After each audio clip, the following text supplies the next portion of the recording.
Hi there, and welcome to the Skylight Books author reading series.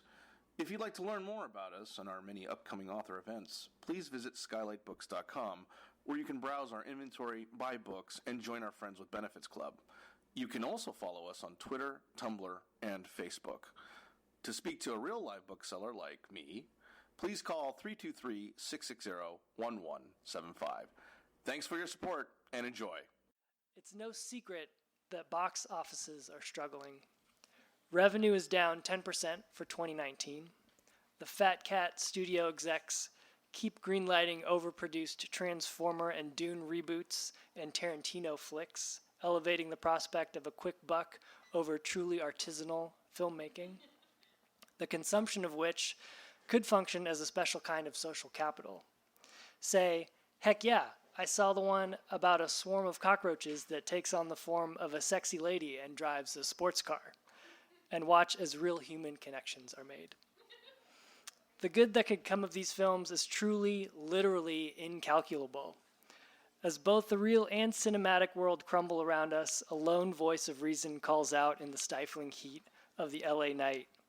Open source movie ideas, like that operating system with the cute penguin, are the way of the future, and that future voice belongs to the one and only Clark Allen, who we are fortunate enough to have with us this evening.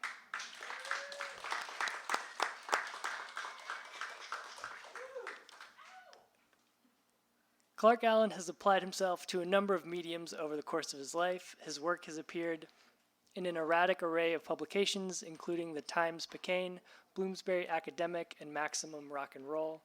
He was raised in California, but he has lived in a lot of other places too. Currently, he is working to establish a small imprint called 5-9, which focuses on limited edition art books, but occasionally other ephemera as well. Please join me in giving former Skylight bookseller turned publishing mogul Clark Allen a warm welcome.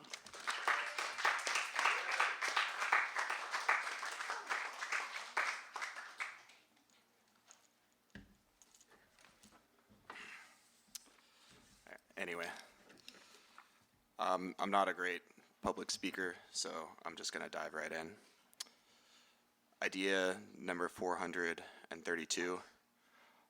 Cultural history of the pretzel would in fact span centuries, and it would make a fascinating documentary. Idea number 2. A pastry chef rekindles a love for his craft following the diagnosis of a malignant brain tumor. Number 433. A butler shuffles through an excessive labyrinthian mansion, hurrying to master's chamber, carrying a warmed towel on a silver platter. Number 214. A street crew of cool teens liberate the primates at the zoo, and they all hang out behind the Lawson and share gin and cigarettes, and one of the orangutans tries on a leather jacket. Number 526. A mad sea captain pursues a white whale, eventually finding 2 of them at the same time, which drives him even more mad. Number 590. A baby that's so cute that when it cries, everyone else in the restaurant cries too. Number 505. A world leader interrupts his own speech by shouting, "Check this!" And then he hucks the mic into the audience, where a dog jumps up and catches it. Number 631, a world leader gives a shout out to all the people who've got to clean a public restroom on a Saturday. Number 527, a depressed EMT goes to work on her birthday, but the day turns around when the first emergency call turns out to be the best surprise party ever thrown. Number 514, a piano that honks. Number 257, a celebrity chef cuts some ham into the shape of a star, and the crowd goes wild. Number 326, a number of patients are saved by a mysterious surgeon who lurks around the hospital at night, tending the assumed inoperable, which turns out to be a gorilla with a scalpel.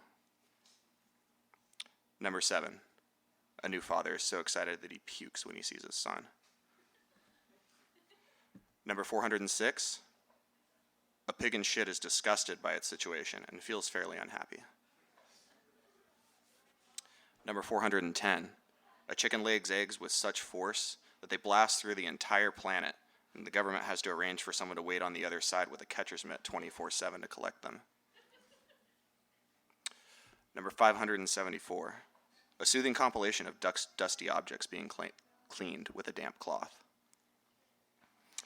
Number 584, a cigarette that screams and begs for mercy as it is smoked becomes popular among the cultural elite. Number 419, a white person and a black person watch Roots together. They discuss it, and then NPR dedicates an entire podcast to their discussion. So this is a movie about the making of all that, like a big pat on the back or something. Number 420, a big fat banker slaps his big fat belly with joy. Number 421, a bounce over the River Kwai.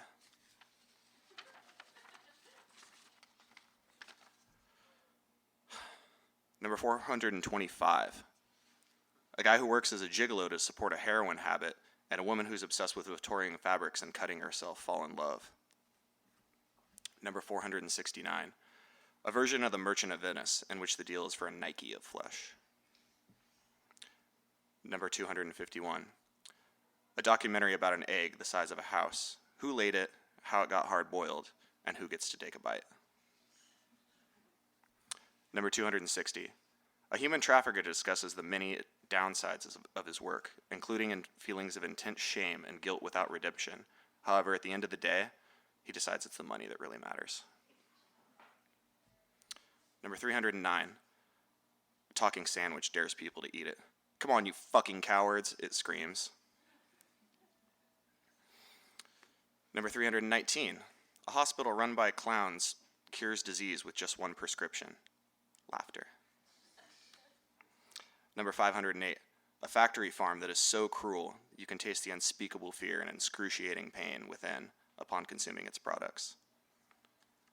Number 511, a marketing director gets a tattoo of David Lynch on his bicep.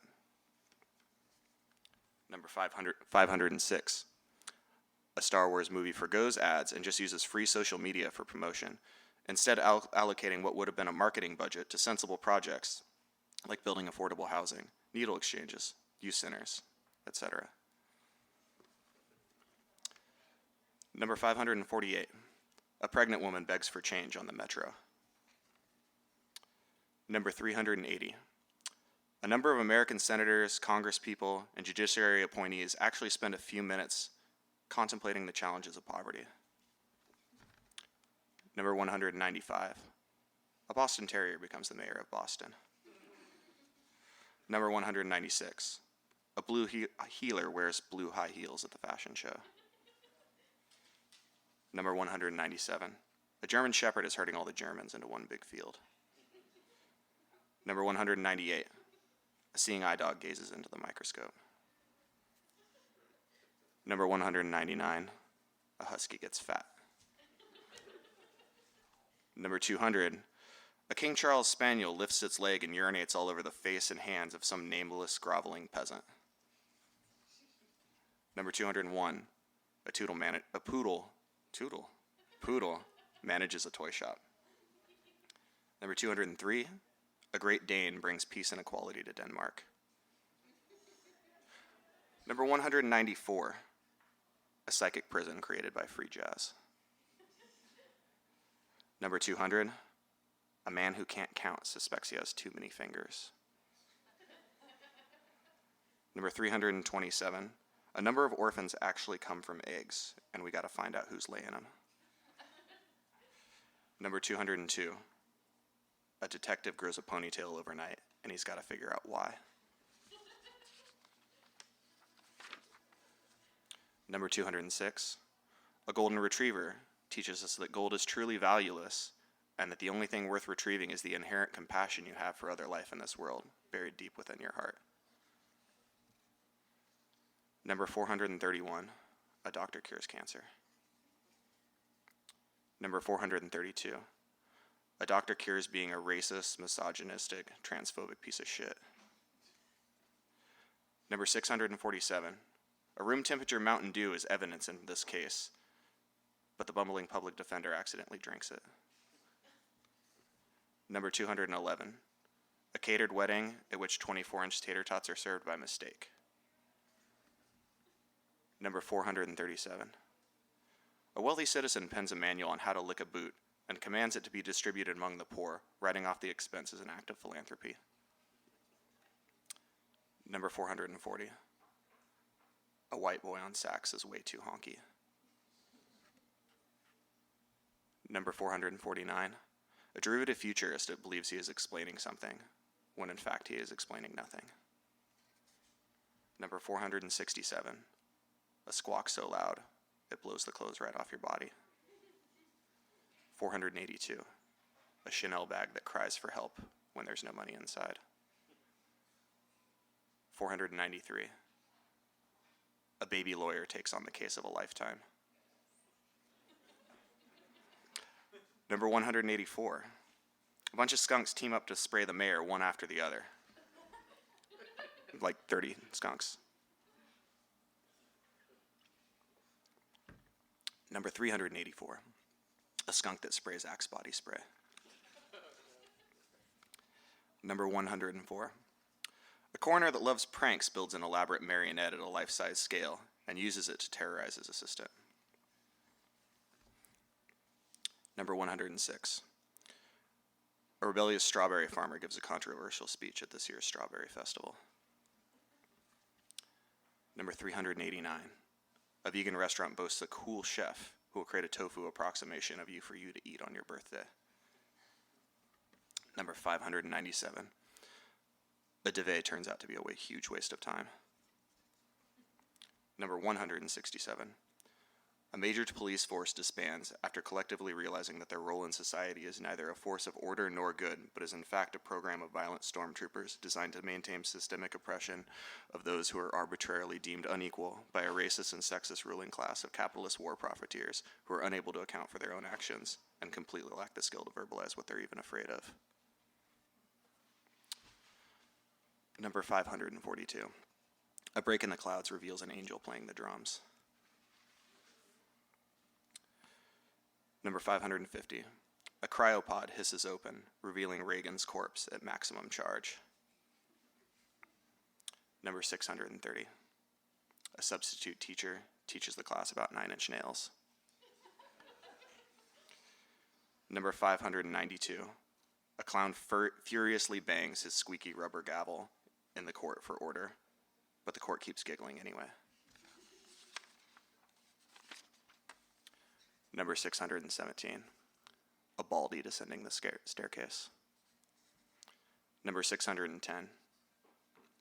A septuagenarian cashier tries to explain to her young coworker who the sneaker pimps were and why they were so popular. Number 507. A vast number of men with opinions turn out to be irrelevant.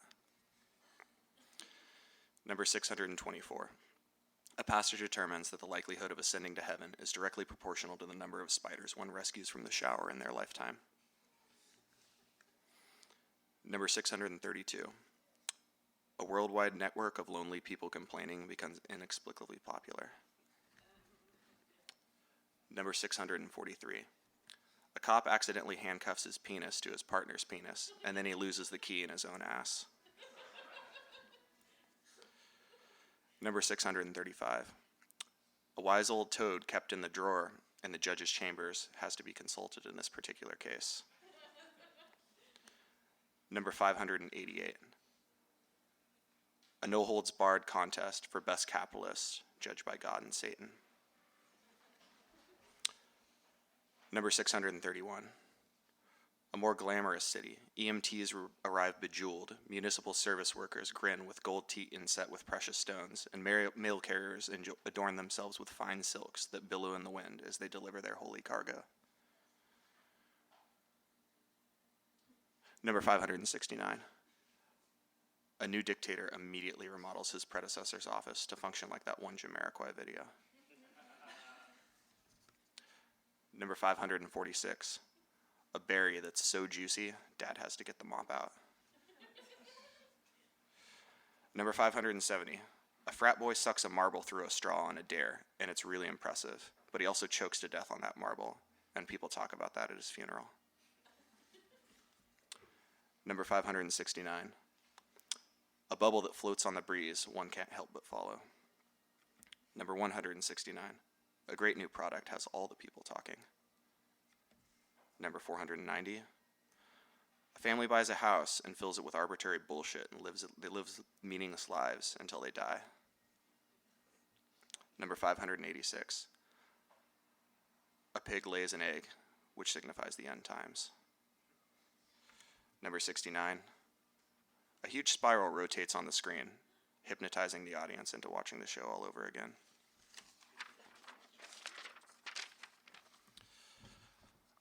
Anyway, I'm not really a great public speaker, so I'm just going to launch right into this. Number 432. The cultural history of the pretzel would in fact span centuries and would make a fascinating documentary. Number 2. A pastry chef rekindles a love for his craft following a diagnosis of a malignant brain tumor. Number 433. A butler shuffles through. Are you guys really gonna let me do the whole thing again? Okay. Yeah. Okay. So this is probably a pretty reasonable chunk of the book. So I don't want to just read all of them. And there's not really any other content except for these ideas. So it goes into around 700 or so. If anyone has any questions, I'm happy to take them. It might be fairly self-explanatory. I would like to say that the book you can buy or get however you decide to acquire it.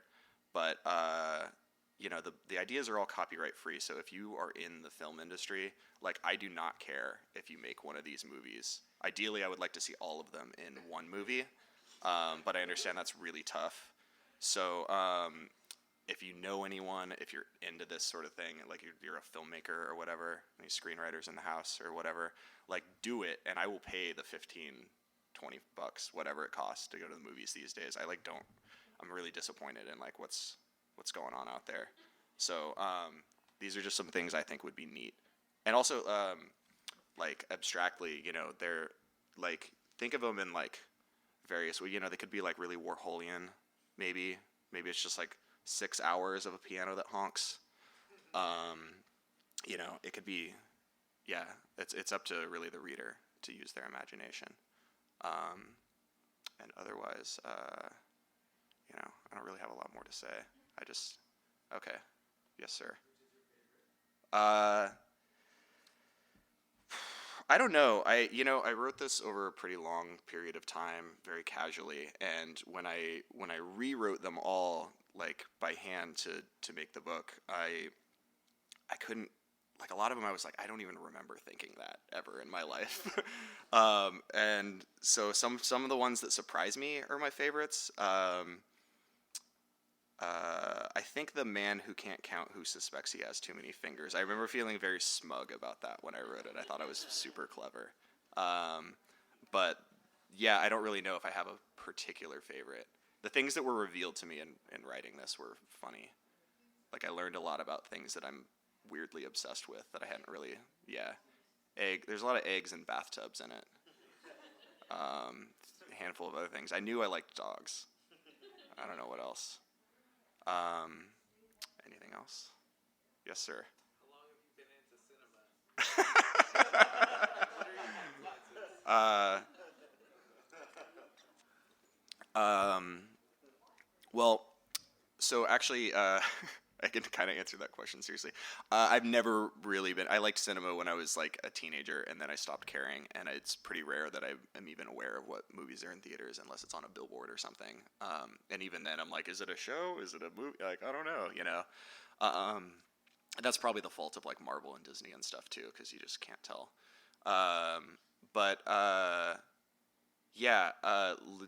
Actually, what influenced me to do this is there is a book that's a collection of a bunch of zines by Joe Brainerd called I Remember, and he wrote these remembrances of his life for many years, and it's very sweet and weird and funny and sad all over the place.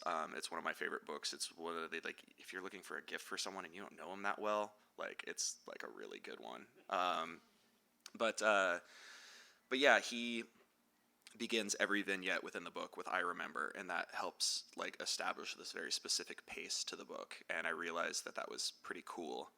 And then when I started writing these ideas, they didn't all start with A in the beginning, but I figured out that if I did something like that, they kind of took on like a narrative of their own, and they can swoop in and out of being silly or serious or like whatever I'm thinking about at the time. So that was actually a big influence. Yeah. Yeah, you didn't expect a serious answer, did you? Yeah. Hey. Have you ever written a screenplay? I made some short films and stuff when I was younger. I don't know. I've had a legitimate idea in the back of my head since I was like 20. And I don't know if I will ever do it because I don't know if I care that much, but maybe, you know. Yes, sir. The Star Wars one? Yeah.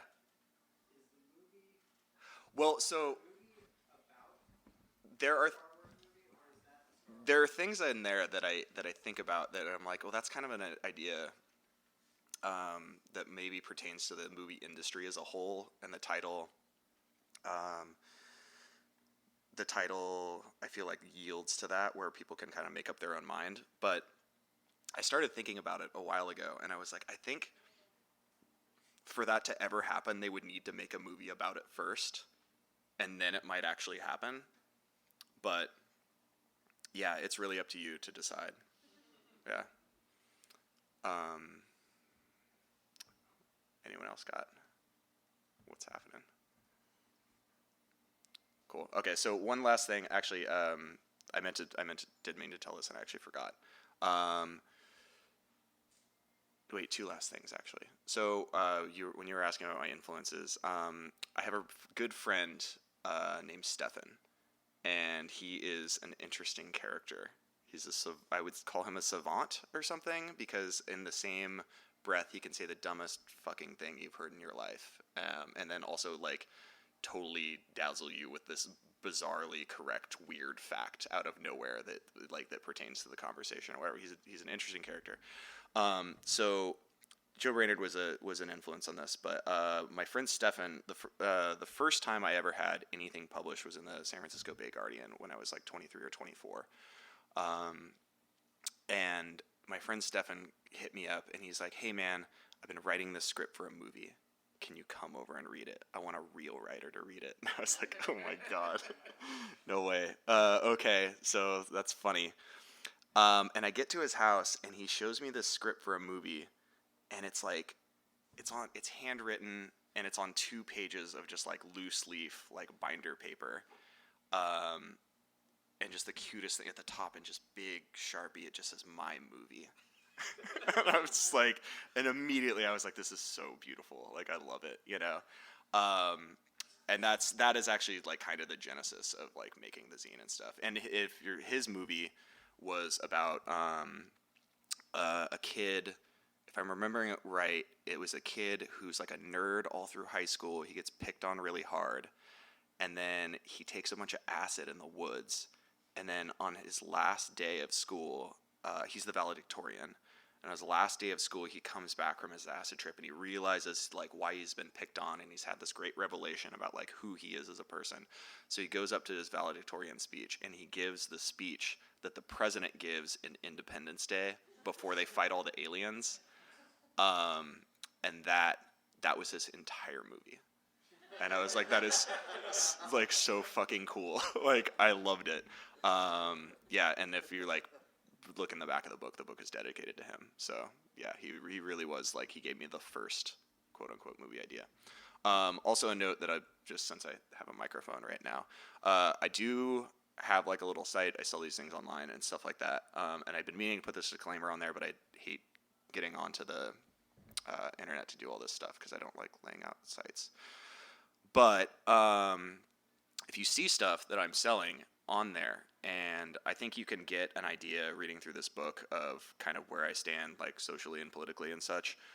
If you send me a proof of donation, like a receipt or something that is equal to or greater than like a thing you want that I'm selling, like I will send you the thing. Like, so if you're like donating to like Yellowhammer Fund or like the Women's Center downtown or just like something like that, that I'm like way into that. Like, that's like cooler to then like me making money. So, you know, I'd highly encourage you guys do that.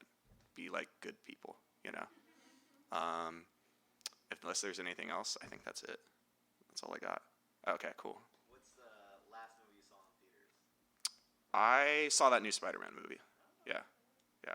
I mean, I really, the one thing about the Marvel Disney thing that is like cool is I think Spider-Man might be the reason I learned how to read as a kid. I was super into it. So I'm a little bummed on the repetitiousness of like everything that's coming out, but I'm tight with like Spider-Man movies like forever. Like that's cool. That's cool with me. Before that, I have no idea though. It's been like a while. Yeah.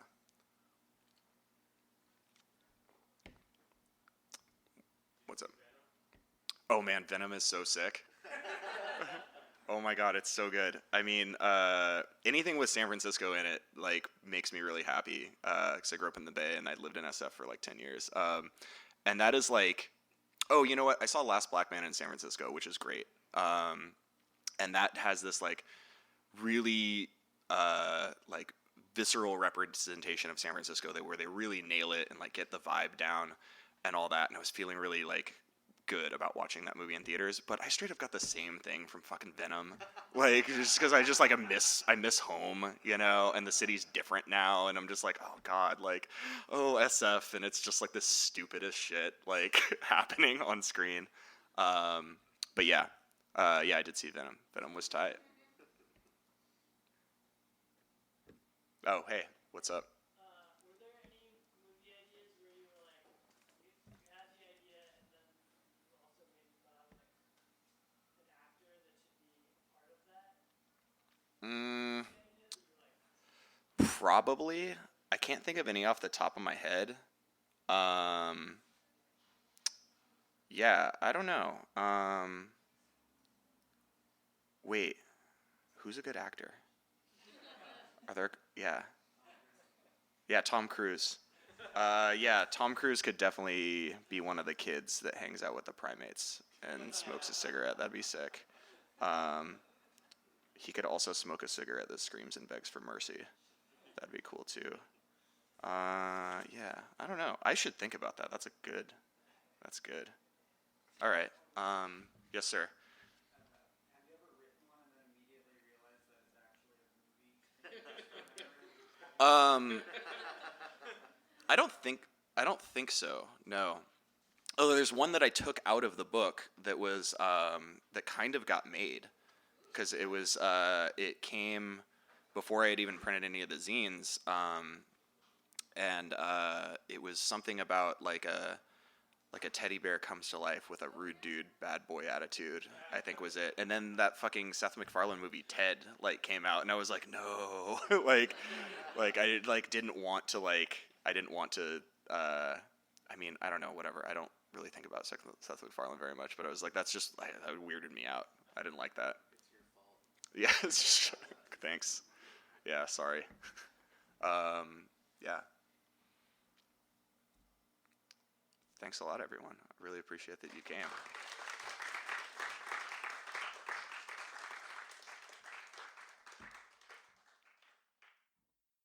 You've been listening to the Skylight Books author reading series. Don't forget, you can listen to this and all of our other great podcasts at skylightbooks.com. Thanks again for stopping by, and we hope to see you soon.